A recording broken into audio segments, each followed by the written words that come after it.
रहीम नाज़रीन, मैं हूं राजन दीम और आप हमारे यूट्यूब चैनल देख रहे हैं। नाज़रीन, कुछ अहम तरीन अपडेट्स हैं इंडिया के हवाले से जो आपके साथ शेयर करते हैं। एक बार फिर से मोदी सरकार की जानब से इंडिया के अंदर बसने वाली सिख कम्युनिटीज की जिंदगी के ऊपर क़यामत बर्पा कर दी गई है। जो एक सिलसिला 2 रोज कबल आज से शुरू हुआ था खालिस्तान तहरीक के खिलाफ या वारिस पंजाब दे तहरीक के खिलाफ, जो मोदी सरकार ने क्रैकडाउन शुरू किया था, उसके अंदर खौफनाक हद तक जो है वो पेशरफ्त हो चुकी हैं, जो हम आपके साथ शेयर करते हैं। अब इस वक्त जो मौजूदा हमारे पास फैक्ट्स एंड फिगर्स आ रहे हैं वो उनके मुताबिक 1000 से जायद इस वक्त जो है वो निहत्ते सिख कम्युनिटीज के साथ बिलोंग करने वाले लोगों को नजरबंद किया जा चुका है, उनको अगवा किया जा चुका है, उनको रातों को घरों से उठाया जा रहा है, उनके ऊपर जो है वो गैर कानूनी हिरासत में रखने के साथ साथ उनके ऊपर मुजालम की जो एक तादाद है उसके अंदर बहुत बड़ी तादाद में जो है वो चेंजेस आ रही हैं। उनके ऊपर टार्चर किया जा रहा है, मेंटली टार्चर किया जा रहा है। ये सब चीजें एक तरफ, दूसरी तरफ आता है अमृतपाल सिंह। असल जो चीज है आपको यह समझनी है कि जो अमृतपाल सिंह का जो एक इमेज पोर्ट्रे करने की कोशिश की जा रही है मोदी सरकार की जानब से पूरी दुनिया के अंदर, इनसाइड द इंडिया आप देख लें या आप ऑल ओवर द वर्ल्ड देख लें, कि जो उसका इमेज जो है एक प्रेजेंट करने की कोशिश की जा रही है दुनिया के अंदर, उसके मुताबिक जो है वो जो अमृतपाल सिंह है वो टेररिस्ट है, अमृतपाल सिंह जो है वो ISI का एजेंट है, अमृतपाल सिंह जो है वो एक बैरूनी मोहरा है। इस किस्म की जो एक बयानात आ रहे हैं या जो एक डिफेंड करने की कोशिश की जा रही है मोदी सरकार की जानब से, एक उसका वो एक आपने फेस देखना है। अब दूसरी तरफ आपने ये देखना है कि अमृतपाल सिंह चाहता क्या है, उसकी डिमांड्स क्या हैं, उसके मुतालबात क्या जायज़ हैं या नाजायज़ हैं, क्या वो कानून के अंदर हैं या कानून से बाहर हैं। क्योंकि आप किसी चीज़ के ऊपर तब आर्गूमेंट कर सकते हैं, तब कमेंट कर सकते हैं जब तक आपको उसके बारे में हकायक ना पता हो, और हकायक भी with facts and with figures ना पता हो। फिर first time in the history of India पहला जो प्राइम मिनिस्टर था 1945 के अंदर जवाहरलाल नेहरू की जानब से एश्योरेंस दी गई थी तमाम सिख कम्युनिटीज़ को, जितने भी सिख कम्युनिटीज़ के साथ बिलोंग करते थे उनको जो है एक एश्योरेंस दी गई थी कि आपको हम ऑटोनोमस स्टेट देंगे। ये आपके साथ स्क्रीन के ऊपर विजुअल चल रहे होंगे। उसके बाद होता क्या है, मार्च 1946 का आ जाता है, एक साल के बाद जो है वो the Sikh political party Akali Dal, उन्होंने जो है वो असेंबली के अंदर जो है वो पास किया है रेजोल्यूशन, इसी बुनियाद के ऊपर के जिसका मकसद ये था कि सिख्स को जो है वो अलहदा राइट्स दिए जाएंगे, उनकी ऑटोनोमस स्टेट जो है वो कायम की जाएगी। अब ऑटोनोमस स्टेट के ऊपर या इस तरह की स्टेट के ऊपर उनकी डिमांड क्यों है, जो आज यही जो इशू है जिसकी वजह से जो है वो मोदी इस तरह के हथकंडों के ऊपर आ गया है कि इस तरह के मामले को उठने ही नहीं दे रहा, उसको उभरने ही नहीं दे रहा। तो अब आपको ये चीज़ें जो है वो समझ आना शुरू होगी। ये मार्च 1946 के अंदर एक जो है वो करारदाद पेश की गई थी असेंबली के अंदर जो इंडिया की है। फिर उसको किया क्या गया, उस वक्त दबाने की ये कोशिश की गई क्योंकि उस वक्त तो जो है वो मोदी का नामो निशान ही नहीं था। तो उस वक्त जो है उनको जितने भी सिख कम्युनिटीज़ के जो राइट्स थे या उनको मैच कर दिया गया था हिंदूज के साथ, जितने भी हिंदूज थे या उनको मुस्लिम की जो सिख्स थे उनको जो है वो हिंदूज की कैटेगरी के अंदर डाल दिया गया था। बाद में जो है वो सबको जो है वो अपने अपने सेपरेट जो है वो दिए गए थे, क्योंकि पूरी दुनिया के अंदर इस वक्त जो है वो कोई कानून भी नहीं है इस तरह का, या कोई इस तरह की कौम भी नहीं है कि जिसको अपनी जो है वो अलग तौर के ऊपर जो है वो अपनी पहचान ना मिली हो। अब सवाल ये है कि ये इस तरह की जो है वो क्या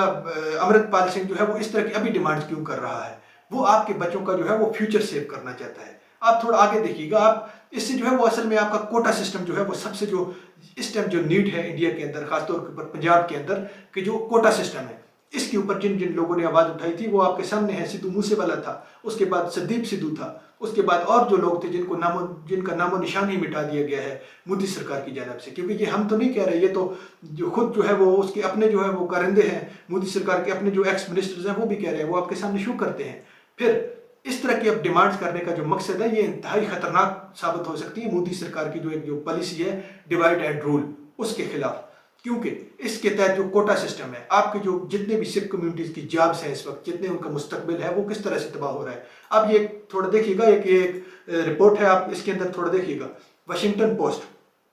men from the India state of Punjab which is majority Sikh make up to 8% of the army। अब इंडियन आर्मी के अंदर थोड़ा सा आप और इदारों को तो छोड़ दें, आप टीचिंग सेक्टर के अंदर आ जाए तो उधर 3% है। अब इंडियन आर्मी के अंदर जो है वो 8%, ओनली 8% जो कोटा है वो सिख कम्युनिटीज़ के लिए है। अगर 100 अप्लाई करेंगे तो उसमें से 8 होंगे, और वो भी जो है वो मेरिट के ऊपर उनको करते करते जो है वो 2-3 होंगे। 100 में से 2-3 लोगों को जो है वो भर्ती किया जाएगा। तो एक आर्मी की पोस्ट के अंदर देख लें, क्योंकि ये जितने हमारे एशियन कंट्रीज हैं इनके अंदर जो टोटल इन्हिसार होता है वो जॉब्स के ऊपर होता है या ज़राअत के ऊपर होता है। तो जॉब्स के अंदर ये हालात देख लें, टीचिंग सेक्टर के अंदर देख लें 3%, इसी तरह और गवर्नमेंट सेक्टर के अंदर देख लें 1%, 2%। यहाँ मुसलमानों को भी, खासतौर के ऊपर आप मुस्लिम के साथ अगर कंपैरिजन करना चाहते हैं, क्योंकि मुस्लिम भी उधर मेजॉरिटी के अंदर नहीं है, मेजॉरिटी के अंदर इंडिया के अंदर इस वक्त जो है वो हिंदू हैं, तो मुस्लिम को भी जो है वो 14% कोटा है। तो उससे भी जो है वो गिरा कर जो है वो सिख कम्युनिटीज के साथ ये जो है वो सलूक रखा जा रहा है। थोड़ा आप देखिएगा, ये सिद्धू मूसेवाला को देखिएगा, जिसके सिर्फ जस्ट 2 जो है वो लोग रहते थे जो इनके पास सबूत था, जिनके जिनके जरिए जो है वो पहुंच सकते थे उनके कत्लों तक, उसको जो है वो किस तरह से, आप ये थोड़ा देखिएगा, ये फरवरी 26 की एक जो है वो खबर है, इसके जो है वो मुताबिक उसको जो है वो जो भी उसके 2 वो थे जो एक सबूत पड़े थे उसके, जिन्होंने उसको मर्डर किया था, उनको भी जो है वो आपस में लड़वा कर मोदी सरकार की जानिब से खत्म कर दिया गया है, वो भी प्रूफ मिटा दिए गए। उसके बाद आप थोड़ा ये देखिएगा, ये संदीप सिद्धू को देख लीजिएगा, इसको भी जो है वो ये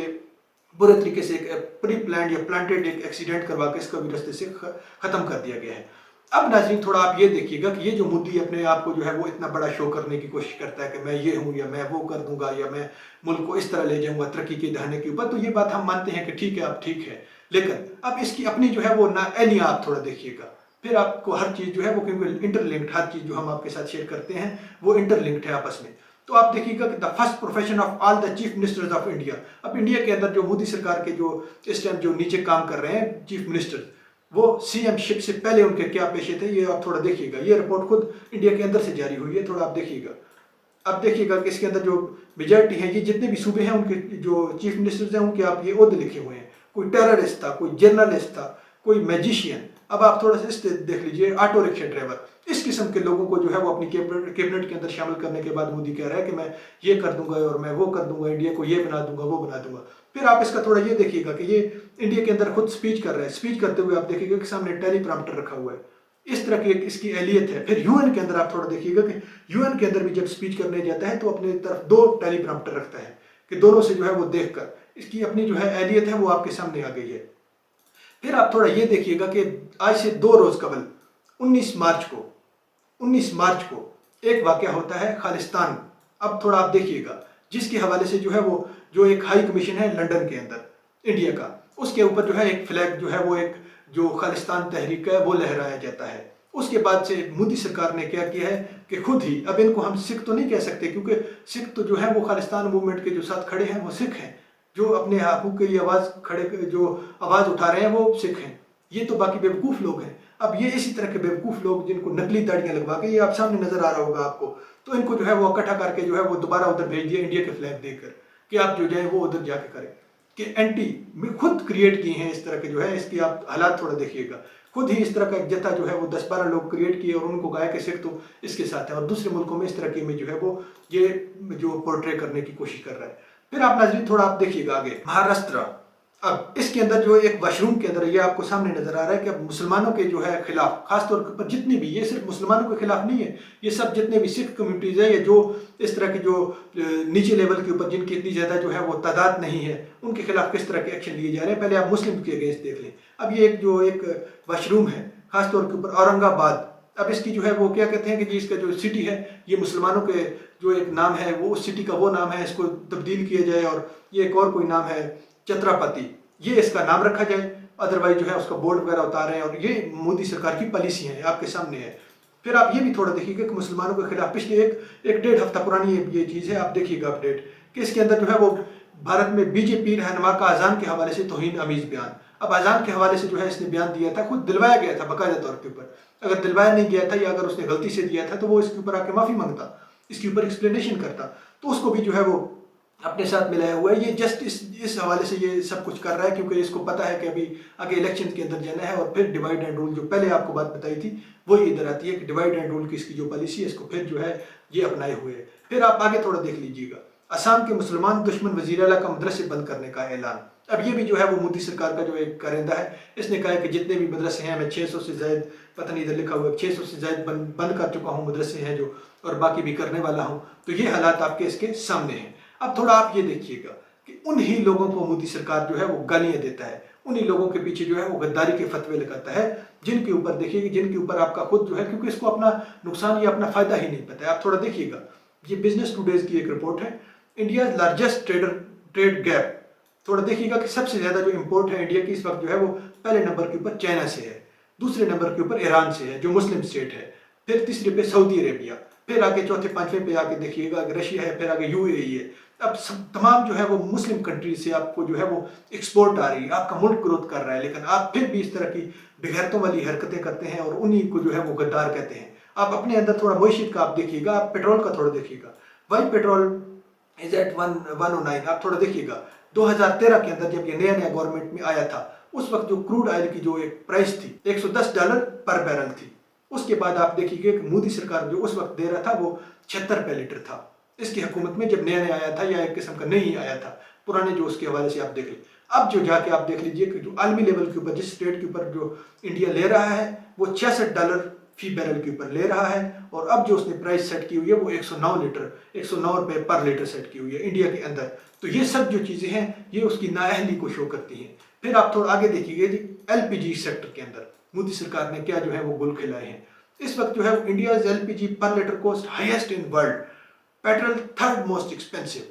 पेट्रोल तीसरे नंबर के ऊपर सबसे महंगा है इंडिया के अंदर। और गैस जो है वो आप उसको देख लीजिए कि वो भी जो है वो थर्ड नंबर के ऊपर जो है वो, बल्कि थर्ड के ऊपर नहीं, ये सेकंड नंबर के ऊपर जो है वो गैस जो थर्ड जो है वो उसकी रैंकिंग है, जो उसके अंदर इंडिया का नाम आ रहा है। तो ये नाअहलियाँ हैं, ये जो है सब कुछ जो इसका जो जिम्मेदार है वो मोदी है। और इन सब चीज़ों से बचने के लिए वो इस तरह के जो है वो एक डिवाइड एंड रूल की जो पॉलिसी है उसके ऊपर अमल पैरा है। इस चीज़ों के ऊपर जो है वो आपने सब जो है वो ज़हन के अंदर सोचना होगा। इंशाल्लाह नाज़रीन नेक्स्ट व्लॉग में मिलते हैं, अपना ख्याल रखिएगा और अपने चैनल का भी। अल्लाह हाफिज़।